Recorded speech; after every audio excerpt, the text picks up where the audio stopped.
శ్రీమాత్రే నమ. జయ గురు దత్తాత్రేయ నమ. శ్రీ క్రోధినామ సంవత్సర ఫలితాలు కర్కాటక రాశి వారికి ఏ విధంగా ఉండబోతున్నాయి అన్న విషయాన్ని ఈ వీడియోలో మనం తెలుసుకుందాం. ముందుగా ప్రేక్షక దేవుళ్లకు ఉగాది శుభాకాంక్షలతో కర్కాటక రాశి వారి యొక్క బ్యాలెన్స్ షీటు ఈ క్రోధినామ సంవత్సరంలో ఏ విధంగా ఉండబోతుంది, మనం ఈ బడ్జెట్ ఏ విధంగా ఈ సంవత్సరం ప్లాన్ చేసుకోవాలి అన్న విషయాన్ని పరిశీలించడంలో ఈ పంచాంగ శ్రవణం యొక్క ముఖ్య ఉద్దేశం. అందులో ఆదాయ వ్యయాలు, రాజపూజ్య అవమానాలు బట్టి మనం దాన్ని ఈ సంవత్సరం ప్లాన్ చేసుకుంటే మరి జాగ్రత్తగా సక్సెస్ఫుల్గా మరి ముందుకు వెళ్ళే అవకాశం ఉంటుంది. కాబట్టి మరి కర్కాటక రాశి వారికి ఆదాయం 14 పాయింట్లు, వ్యయం ఓన్లీ 2 పాయింట్లు మాత్రమే ఉన్నది.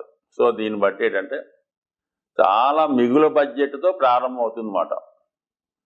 అంటే ఇది మామూలు విషయం కాదు. అంటే 16 అణాలు మన పూర్వకాలం లెక్క ప్రకారం ఉంటే కేవలం 14 అణాలు సంపాదన ఉంటే 2 అణాలు ఖర్చు అంతే. జస్ట్ ఒక చాలా సింపుల్ ఖర్చు అన్నమాట. అంతే ఒక 12 పాయింట్లు ఈ సంవత్సరం ఈ రాశి వారికి మిగులు బడ్జెట్ ఉంటుంది. అంటే సంవత్సరానికి 1 లక్ష రూపాయలు సంపాదిస్తే కేవలం ఒక 30,000 మాత్రమే ఖర్చు అయ్యి సుమారుగా ఒక 70,000 మిగులుతుంది. సో ఈ కారణం వల్ల ఈ సంవత్సరం ఈ జాతకులు జాగ్రత్తగా ప్లాన్ చేసుకుంటే గతంలో ఉన్నటువంటి రుణాల నుంచి బయటపడే అవకాశం ఉన్నది. అలాగే ఏదన్నా ఒక పెద్ద ప్లాన్ వేసుకోవచ్చు. గృహం కట్టుకుందామా, ఇల్లు కట్టుకోవడం కానీ, పెళ్లి చేయడం కానీ, పిల్లల్ని విదేశం పంపడం కానీ, మొత్తం మీద ఫైనాన్స్ విషయంలో మాత్రం చాలా అనుకూలంగా ఉన్నది. అంటే ఒక విధంగా ఎలా ఉంటుందంటే ఆదాయ వ్యయాలు బడ్జెట్ చేసినప్పుడు మన సంపాదన లేకపోయినా అప్పు రూపంలో కూడా పుట్టే అవకాశం ఉంది. అంటే రుణగ్రస్తులు అవ్వడం జరుగుతుంటుంది. ఆ విధంగా కావడం వల్ల కంప్లీట్గా మీరు మరి వచ్చిన ఆదాయాన్ని కంప్లీట్గా ప్లాన్ చేసుకోండి. ఎట్టి పరిస్థితుల్లో కూడా అప్పు చేసే ప్రయత్నం చేయక్కర్లేదు. సమయానికి మీ కష్టసాధ్యం ప్రకారం భగవంతుడు మీకు ఇవ్వడం జరుగుతుంది. కాబట్టి ఈ సంవత్సరం ఫైనాన్స్ పరంగా ఏమీ మీరు ఆదుర్దా పడవద్దు. మీకు జరగవలసినటువంటి అన్ని పనులు, మీరు బాధ్యత వహించవలసిన అన్ని కార్యక్రమాలు సజావుగా సాగే అవకాశం ఉంటుంది, నో డౌటు. ఇక రాజపూజ్యం, అవమానం అంటే సమానంగా ఉన్నాయి. రాజపూజ్యం 6, అవమానం 6. అంటే ఈ రాజపూజ్యం, అవమానం ఎందులో వస్తాయి? మనకి రావాల్సినటువంటి ప్రమోషన్ రాకపోయినా, ఉద్యోగం లేదన్నా మెమో వచ్చినా, లేదంటే డిగ్రేడ్ అయినా, ఉద్యోగంలో సస్పెండ్ అయినా అది అవమానం. అదే రాజకీయ నాయకులకి వాళ్ళు పార్టీ టికెట్ ఇవ్వకపోయినా అవమానమే, పోటీ చేసిన తర్వాత నెగ్గకపోయినా అవమానమే. సో ఈ విధంగా బాగా పాపులర్ అయిన నాయకుడికి తక్కువ మెజారిటీ వచ్చినా అవమానమే. సో ఈ కారణం వల్ల మరి రాజకీయ రంగంలో ఉన్న వాళ్ళకి కానీ, ప్రభుత్వ అధికారులకు కానీ కంపల్సరీగా వాళ్ళకి సక్సెస్ అన్నది 100% సమానంగా ఉన్నది.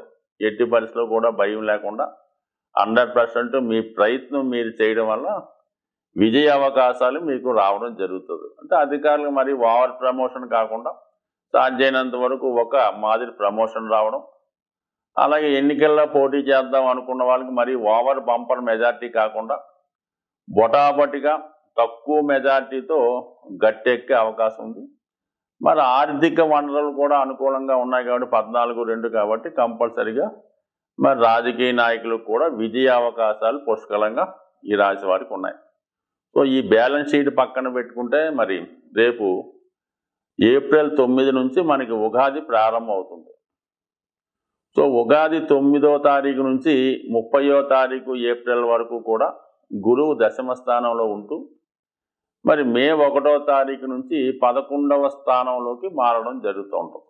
అంటే 11వ స్థానంలో వచ్చినటువంటి గురువు 3వ స్థానాన్ని, 7వ స్థానాన్ని, 11వ స్థానాన్ని శుభపరచడం జరుగుతుంది. అంటే యాక్టివేట్ అవుతాయి ఈ 3 భావాలు. అంటే మీ యొక్క కామ త్రికోణం యాక్టివేట్ అవుతుంది. అంటే కామ త్రికోణం అంటే మీ యొక్క కోరికలు, మీ యొక్క ఆశయాలు నెరవేరే అవకాశం ఉంది.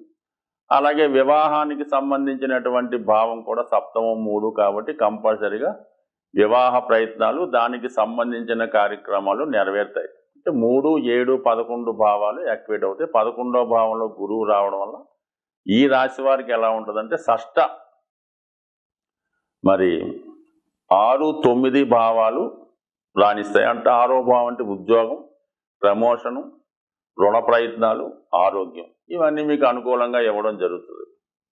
అలాగే మరి 9వ భావం అంటే విదేశ విద్య, దూర ప్రయాణాలు, ఆధ్యాత్మిక చింతన, పుణ్యక్షేత్రాలు దర్శించడం, ఇవన్నీ కూడా కంపల్సరీగా వచ్చే అవకాశం ఉంది. ఎందుకంటే అక్కడ నుంచి మంచి పొజిషన్లో ఉన్నాడు. అంటే 9 నుంచి 11 3వ భావం కాబట్టి కంపల్సరీగా 9వ భావ ఫలితాలు ఎక్కువ శాతం ఇంప్రూవ్మెంట్ అవుతాయి.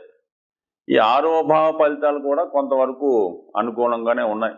మొత్తం మీద ఏంటంటే ఈ 2 విషయాలు బాగున్నాయి. మరి తన యొక్క ఈ 3, 7, 11 కంపల్సరీగా వివాహం కాని వారికి వివాహం జరిగే అవకాశం ఉంది. అంటే మీరు ఏదైతే ఆశిస్తున్నారో, చాలా కాలంగా దేనికోసమైతే ఎదురు చూస్తున్నారో అవి మీకు ఈ సంవత్సరం ఫలించే అవకాశం ఉంది. మొత్తం మీద గురువు చాలా అనుకూలంగా ఉంటాడు మీకు మే 1వ తారీఖు నుంచి. ఇక అష్టమ స్థానంలో ఉన్నటువంటి శని భగవానుడు యాజిటీజ్గా మరి మోక్ష త్రికోణాన్ని యాక్టివేట్ చేయడం జరుగుతుంది. 4, 8, 12. సో ఈ కారణం వల్ల ఏంటంటే ఎవరైనా ఆధ్యాత్మిక చింతనలో ఉన్నవాడు కొద్దిగా వాళ్ళ బాధ్యతలు పూర్తిగా తీరిన తర్వాత వాళ్ళు ప్రశాంతమైన జీవితం గడపాలనుకుంటే ఉన్న ప్లేస్ నుంచి చేంజ్ చేయడం జరుగుతుంది. కంపల్సరీగా మీరు ఉన్న ప్లేస్ విడిచిపెట్టి వేరే ప్లేస్లోకి మారడం జరుగుతుంది. అది ఆధ్యాత్మిక కేంద్రమా, లేదంటే ఏదైనా ఓల్డ్ ఏజ్ హోమా, లేదంటే ఏదన్నా ప్రశాంతమైనటువంటి దూర ప్రాంతంలో ఉన్నటువంటి ప్లేస్ అన్నది మీ యొక్క స్థాయిని బట్టి, మీరు చేసే పనులను బట్టి రావడం జరుగుతుంది. బట్ ఏదైనా తప్పనిసరిగా ఈ రాశి వారు ప్రశాంతమైన జీవితం కోసం వేరే ప్రాంతానికి మారడం జరుగుతుంది. అది కేవలం బాధ్యతలు తీరిపోయిన వాళ్ళకి మాత్రమే, అది ఏజ్తో సంబంధం లేదు. ఏదైతే బాధ్యతలో ఉన్నారో, ఉద్యోగాల్లో ఉన్నారో వాళ్ళు కంపల్సరిగా మరి కొంత దూర ప్రాంతం వెళ్ళి ఉద్యోగం చేయడం కానీ, గృహానికి దూరంగా వాళ్ళ కర్తవ్యం నిర్వహించడం కానీ, చాలా వరకు సుఖాలకి సౌఖ్యాలకి ఆనందంగా దూరంగా ఉంటూ ఏదో దూర ప్రాంతంలో ఉద్యోగ నిర్వహణ చేసే అవకాశం అది ఉంటుంది. బట్ ఉద్యోగపరంగా అనుకూలంగా ఉంటుంది కానీ సౌకర్యాలకి దూరం అవ్వాల్సి ఉంటుంది. సో మొత్తం మీద ఏంటంటే మోక్ష త్రికోణం అనేది బాధ్యతలు తీరిపోయిన వారికి అనుకూలంగా ఉంటుంది. వృత్తిలో ఉన్నవాళ్ళు కష్టపడవలసి ఉంటుంది. ఇక 9వ స్థానంలో ఉన్నటువంటి రాహు, ధర్మ త్రికోణాన్ని రాహు యాక్టివేట్ చేయడం వల్ల, మరి రాహు ఇండీసెంట్ ప్లానెట్ అవ్వడం వల్ల అనవసర ఆలోచనలు, వ్యసనాల మీదకి వ్యామోహం, అటువంటి వ్యక్తులు పరిచయం, మిమ్మల్ని ప్రలోభ పెట్టడం, ధర్మ మార్గాన్ని విడిచిపెట్టి అధర్మ మార్గంలోకి వెళ్ళేలా మిమ్మల్ని ప్రేరేపించడం జరుగుతూ ఉంటుంది. సో ఈ కారణం వల్ల మీరు ఎట్టి పరిస్థితుల్లో కూడా అటువంటి ఆలోచనలు ఉన్నటువంటి వ్యక్తులకి దూరంగా ఉండడం, అటువంటి ప్రదేశాలకి వెళ్లకుండా సాధ్యతలకు నియంత్రించుకుంటే కంపల్సరీగా రాహు మిమ్మల్ని కంట్రోల్లో పెట్టి మీరు మీ ధర్మాన్ని, మీ కర్తవ్యాన్ని నిర్వహించే విధంగా ఉండే అవకాశం ఉంటుంది. కాబట్టి ఎట్టి పరిస్థితులు కూడా ప్రలోభాలకి లొంగకండి, వ్యసనాలకి వాటి జోలికి వెళ్ళొద్దు, ఈజీ మనీ కోసం పాటుపడద్దు. కేవలం నిజాయితీగా ధర్మ మార్గంగా కర్కాటక రాశి వారు స్వభావ సిద్ధంగా వాళ్ళ ఆలోచన ఏ విధంగా ఉంటుందో ఆ విధంగానే వెళ్ళండి తప్ప దీన్ని ఏమాత్రం కూడా మరి వేరే మార్గంలోకి ప్రయాణించే ప్రయత్నం అయితే చేయవద్దు. సో ఏదైనా ఈ రాశి వారికి మరి కంపల్సరీగా 11లో గురువు వచ్చినప్పుడు గురుగ్రహ అనుగ్రహం కోసం దక్షిణామూర్తి ఆరాధన చేసుకోవడం వల్ల, నిరంతరం ఒక గురువుని ఆశ్రయించి ఆ గురువు యొక్క మార్గం ద్వారా ఆ గురువు చెప్పిన విధంగా మీరు నడుచుకుంటే 100% ఈ సంవత్సరం అంతా కూడా మీ బ్యాలెన్స్ షీట్ అద్భుతంగా ఉంది. కాబట్టి ఒక 10 సంవత్సరాల నుంచి ఉన్న అప్పు అయినా ఈ సంవత్సరం తీరిపోయే అవకాశం ఉంది. సాధారణంగా ఈ గ్రహాలు అంటే మనం మాస ఫలితాలు, వార ఫలితాలు, సంవత్సర ఫలితాలు చూసుకున్నప్పుడు గ్రహాలు ఒక రాశి నుంచి ఒక రాశికి మారుతున్నప్పుడు అవి సువర్ణమూర్తి, రజితమూర్తి, తామ్రమూర్తి, లోహమూర్తిగా వాటికి ప్రవేశించినప్పుడు వాటి స్థితిని బట్టి ఈ విధంగా అవి యాక్ట్ చేయడం జరుగుతుంటుంది. ఉదాహరణకి ఏదో గురుగ్రహం మారితే కొన్ని రాశుల వారికి సువర్ణమూర్తిగా ఉండడం జరుగుతుంది, అద్భుతమైన యోగాన్ని ఇస్తూ ఉంటాడు ఆ రాశుల వారికి. కొంతమందికి తామ్రమూర్తిగా ఉంటాడు, కొంతమందికి లోహమూర్తిగా ఉంటాడు. అంటే ఈ లోహమూర్తిగా ఉన్న వాళ్ళకి మంచి స్థానంలోకి వచ్చినా కూడా ఇబ్బంది పెడుతూ ఉంటాడు. అదే రజితమూర్తిగా ఉన్న వాళ్ళకి కొంత మిక్స్డ్గా ఉండడం జరుగుతుంటుంది. ఇలా ప్రతి గ్రహానికి కూడా ఈ మూర్తి నిర్ణయం అనేది జరుగుతూ ఉంటుంది. సో ఆ కారణం వల్ల కూడా మరి గోచారరీత్యా ఇప్పుడు ఏలినాడు శని వచ్చింది, అదే సువర్ణమూర్తి అయితే పెద్ద ఇబ్బంది పెట్టడం. ఈ విధంగా అందరికీ ఒకే విధంగా ఉండదు, రాశులను బట్టి ఈ మూర్తి నిర్ణయం జరుగుతూ ఉంటుంది. ఇది కూడా గోచారంలో పర్టికులర్గా నిర్ణయించవలసిన విషయం. అది వ్యక్తిగతంగా మీరు పర్సనల్గా ఎవరన్నా జ్యోతిష్కుని చూపించుకున్నప్పుడు ఆ గ్రహం ఏ భావంలోకి వస్తుంది, అది ఏ మూర్తిగా నిర్ణయించడం జరిగింది అన్న విషయం మీదే ఆ ఫలితం ఆధారపడి ఉంటుంది. అలాగే గ్రహాలు మారినప్పుడు కూడా అష్టక వర్గు అని ఒకటి ఏర్పడుతుంటుంది. అంటే ఒక్కొక్క గ్రహం కొన్ని బిందువులు ఇస్తూ ఒక సామూహికంగా ఒక అష్టక వర్గు ఏర్పడుతుంటుంది. సో ఈ అష్టక వర్గులో విడివిడిగాను అష్టవర్గం ఉంటుంది, అన్నిటికీ కలిపి ఒక అష్టవర్గం ఉంటుంది. సుమారుగా శని మీ జాతకంలో ఒక 7 గ్రహాలు ఉన్న రాశి మీద, శని 7 బిందువులు ఇచ్చినటువంటి రాశి మీద సంచరించినప్పుడు అది ఏ భావమైన అద్భుతమైన ఫలితాలు ఇవ్వడం జరుగుతుంది. అది 11లోకి వచ్చినా కూడా శని భగవానుడు 0 బిందువుల మీద ప్రయాణిస్తుంటే ఎట్టి పరిస్థితుల్లో కూడా మీకు ఉపయోగించడం చాలా ఇబ్బంది పెడుతుంటాడు. అందువల్ల ఈ అష్టవర్గులో బిందువులు, ఈ మూర్తి నిర్ణయం రెండూ కూడా ఈ జ్యోతిష విధానంలో చాలా ఇంపార్టెంట్ అయినవి. ముఖ్యంగా గోచార సంబంధించిన విషయాల్లో ఈ 2 విషయాలు, అంటే ఒకటి ఈ మూర్తి నిర్ణయం, 2 ఈ అష్టకవర్గ బిందువులు పూర్తిగా పరిశీలించిన తర్వాత మాత్రమే ఆ గ్రహం ఇచ్చే ఫలితాన్ని నిర్ణయిస్తే ఇంకా అనుకూలమైనటువంటి అక్యురేట్ ఫలితాలు మీరు పొందగలిగే అవకాశం ఉంటుంది. ఇది ఎక్కువగా ఈ ఉత్తరాది రాష్ట్రాల్లోనూ తమిళనాడులో కూడా ఈ సిస్టాన్ని అమలు చేస్తూ ఉంటారు. సో మరి తీరుకున్న వాళ్ళు జ్యోతిష్కులు కూడా పరిశీలించవచ్చు.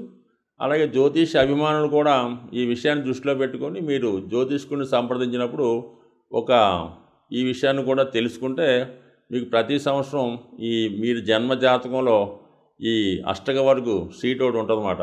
రవికి ప్రత్యేకంగా, శనికి ప్రత్యేకంగా ఉంటుంది, అన్నీ కలిపి ఒకటి ఉంటుంది. అది తీసుకోవడం వలన మీకు మీరే రవి మారినప్పుడు ఎన్ని బిందువుల మీదకి వచ్చాడు, రవి 6 బిందువుల మీదకి వచ్చాడు, ఈ నెలంతా 100% బాగుంటుంది.